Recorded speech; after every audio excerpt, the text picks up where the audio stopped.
अगर हम 45 साल से ज्यादा के सभी लोगों को वैक्सीनेट कर रहे हैं हुँ, तो उसमें ये फर्क नहीं पड़ता कि अगर आपको कोई कोमॉर्बिडिटी है या नहीं है, तो सर्टिफिकेट की अब कोई जरूरत नहीं है। आप सीधा जाके अपना आधार कार्ड या फोटो आइडेंटिटी कार्ड दिखा के, जिससे आपकी जो उम्र है वो कंफर्म हो जाती है और आप वैक्सीन कर सकते हो। तो एक तो ये बहुत बड़ा कदम है। दूसरा, हमें ये देखना चाहिए कि जैसे जैसे अब वैक्सीन, हमारे जो लोग जिनकी संख्या जो वैक्सीनेट अपने आप को वैक्सीन लगा सकते हैं उनकी बढ़ रही है, तो हमें ये भी पूरी कोशिश करनी चाहिए कि वैक्सीन की वेस्टेज ना हो। और इसलिए उसके लिए स्ट्रैटेजी बननी चाहिए कि हम इतने लोग इकट्ठे हो पाए कि पूरा वायल जो है, जिसमें 20 लोगों के लिए टीका होता है, वो पूरा का पूरा इस्तेमाल हो जाए। और इस टाइप की हर एक वैक्सीनेशन सेंटर को अपनी एक स्ट्रैटेजी बनानी चाहिए कि आप इतने लोग इकट्ठे कर लें। और क्योंकि अब 45 साल से ज्यादा के लिए सब लोग इंक्लूड हो गए हैं, तो इसलिए नंबर भी बढ़ जाएगा और वेस्टेज भी कम होनी चाहिए। लेकिन पूरी तरह से ये स्ट्रैटेजी बननी चाहिए कि ये वैक्सीन जो है इनकी हम इम्पोर्टेंस समझें, हर एक डोज की इम्पोर्टेंस है, और इसलिए वो वेस्ट बिल्कुल नहीं होना चाहिए।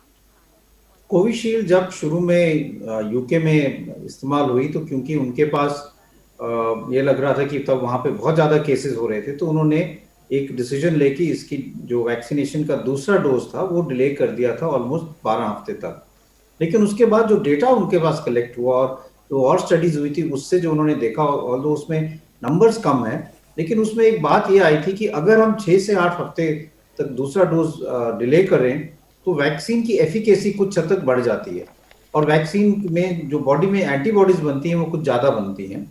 और इस डेटा को देख के एक्सपर्ट्स ने पूरी अपनी इसमें कई दिन लगाए और इसमें पूरा डेटा लिया, डब्ल्यूएचओ से भी डेटा लिया, और इस नतीजे पे पहुंचे कि हम इसकी जो ड्यूरेशन है 8 हफ्ते तक बढ़ा सकते हैं।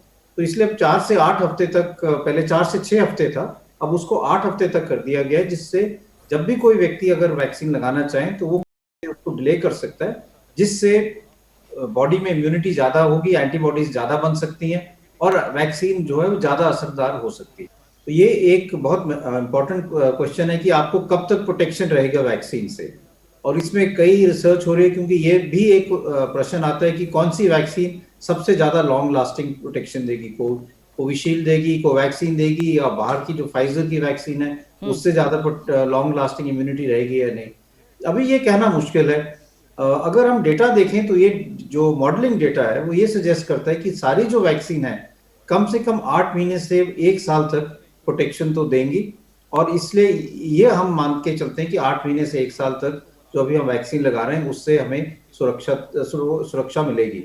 लेकिन इसमें एक और राइडर आ जाता है कि वायरस जो है वो कितना चेंज होता है, क्योंकि अगर वायरस बहुत ज्यादा चेंज हो जाएगा तो आपकी इम्यूनिटी थोड़ी सी कम हो सकती है, और वायरस की एफिकेसी जो है, एंटीबॉडीज इफेक्टिवनेस थोड़ा कम हो सकता है। लेकिन अभी तक जो भी डेटा है वो ये सजेस्ट करता है कि ये वैक्सीन कम से कम 8 महीने से लेके 1 साल तक तो कम से कम असरदार रहेंगी, हो सकता है जी। इससे ज्यादा भी समय तक असरदार रहेगी।